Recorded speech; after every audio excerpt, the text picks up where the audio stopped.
So hi guys, welcome to my YouTube channel. So this is another lecture video और इस video में हम previous lecture को ही कंटिन्यू करेंगे। अकाउंटिंग इन्फॉर्मेशन, बस इसमें हम अकाउंटिंग इन्फॉर्मेशन के क्वालिटेटिव कैरेक्टरिस्टिक्स पढ़ेंगे। सो फर्स्टली जल्दी से रिवाइंड कर लेते हैं व्हाट इज अकाउंटिंग इन्फॉर्मेशन।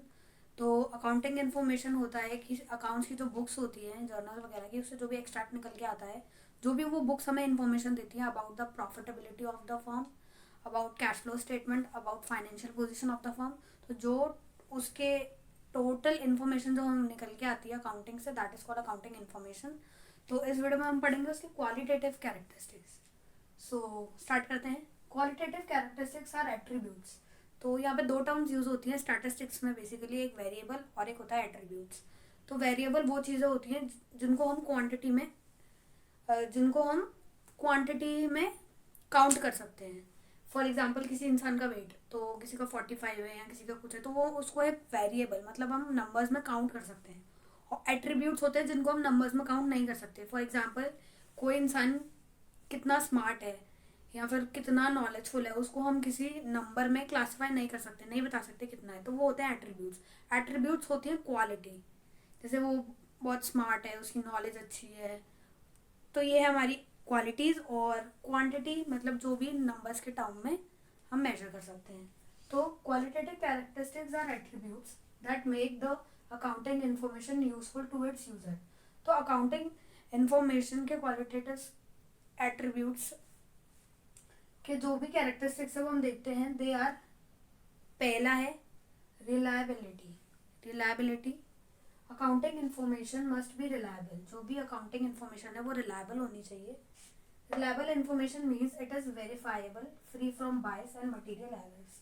तो रिलायबल इन्फॉर्मेशन का मतलब होता है जो कि वेरीफाइबल हो सके, मतलब वेरीफाई कर सकें जिसको हम। फ्री फ्रॉम बायस, फ्रॉम बायस का मतलब होता है, बायस का मतलब कि जो एक तरीके से भेदभाव समझ लीजिए, मतलब बायस का मीनिंग भेदभाव होता है, बायस्डनेस होती है जो।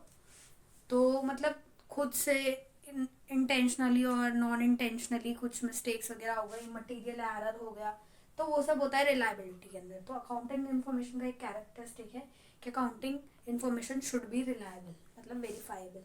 सेकेंड है relevance. Accounting information must be relevant to the user. तो मतलब अकाउंटिंग इन्फॉर्मेशन यूजर के लिए रिलेवेंट होनी चाहिए। अगर फर्म के बारे में हम जानना चाह रहे हैं तो वो फर्म के बारे में ही हमें पता है, कोई अदर इन्फॉर्मेशन ना दे, कोई अदर एक्स्ट्रा इन्फॉर्मेशन मतलब जो यूजलेस हो, यूज की ही ना हो।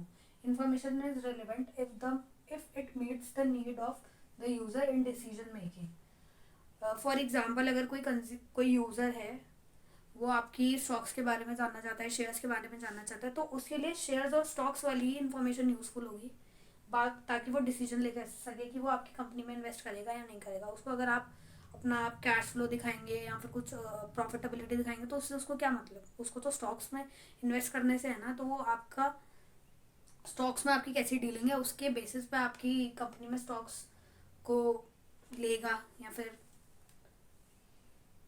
फिर उनको परचेज मतलब सिक्योरिटीज को सेल परचेज करेगा तभी। तो फिर जो अकाउंटिंग इन्फॉर्मेशन है वो रिलेवेंट होनी चाहिए, रिलेवेंस होनी चाहिए। और दो मोर कैरेक्टरिस्टिक्स हम नेक्स्ट स्लाइड में पढ़ते हैं। चलिए, तो यहाँ आ गए हैं दो और कैरेक्टरिस्टिक्स और स्टार्ट करते हैं वीडियो को। So understandability is the third characteristic of accounting information, qualitative characteristic. It means that the information provided through the financial statements must be prepared in a manner that user are able to understand it.